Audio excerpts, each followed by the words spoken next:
dampak dari pandemi ini yang kemudian tentunya dampaknya adalah serapan yang sangat rendah, maka secara global seluruh perusahaan-perusahaan minyak dunia itu menurunkan investasinya di 2020 ini. Sekitar 30% mereka menurunkan investasi di hulu migas. Dan kita sedikit kita lebih baik masih dari rata-rata dunia tersebut karena investasi kita turun sekitar 20%-an di dalam negeri.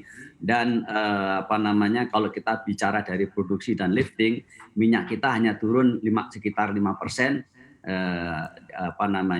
dari target dan dari produksi tahun yang lalu. Jadi itu kira-kira kalau saya sampaikan sebagai garis besarnya bagaimana dampaknya kita di Indonesia. Kita masih lebih baik dari rata-rata dunia di investasi, dan bahkan kita di produksi dan lifting kita hanya terdampak sekitar 5% dari target kita.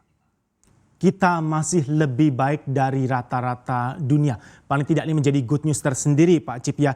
Bagaimanapun spesifik rencana ke depan karena kita sudah masuk tahun baru 2021, apa saja ini yang ingin dan akan dilakukan khususnya yang ada di bawah ranah SKK Migas?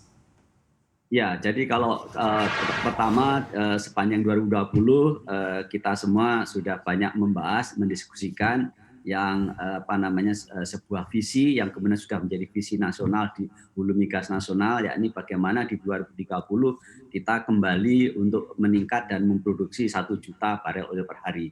Itu yang menjadi acuan jangka panjang. Nah, oleh karena itu ketika kita masuk 2021 seperti tadi sudah disebutkan oleh Mas Erwin, kita menetapkan produksi dan lifting di minyak kita 705.000 barel oil per hari. It seems sama dengan tahun yang lalu 705.000, tetapi sesungguhnya ini berbeda karena apa yang kita harus lakukan di 2021 ini adalah harus ada upaya untuk mendapatkan tambahan 50.000 karena kalau normal saja itu akan ada decline dan berkurang 50.000. Jadi kalau kita masuk di 2021 dengan 705.000, maka itu berarti kita harus nambah 50.000 barel oil per hari.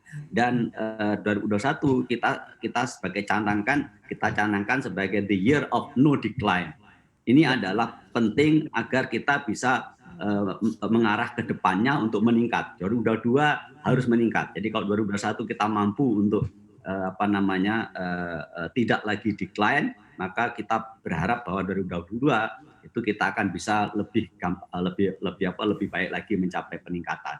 Dan untuk gas kita even lebih karena di tahun 2020 lifting gas kita adalah 5.400 mmCFD, sedangkan di 2021 kita mentargetkan 5.600 mmCFD gitu Mas Erwin. Dan kemudian even revenue investasi juga kita akan meningkat 20%, sekitar 20%, yakni dari tahun yang lalu sekitar 10.500 menjadi sekitar 12.500 billion US dollar. Sedangkan di revenue juga kita targetkan meningkat dari tahun 2020 adalah sekitar 20,85 billion US dollar, dan kita targetkan di 2021 outlook kita dengan asumsi harga minyak ICP kita $45, kita akan targetkan di 22 billion US dollar. Itu di gross revenue, dan pendapatan negara juga kita targetkan meningkat. Demikian Mas Erwin. Install aplikasi kami CNBC Indonesia di Google Play Store dan App Store untuk mengikuti perkembangan terkini berita bisnis dan ekonomi.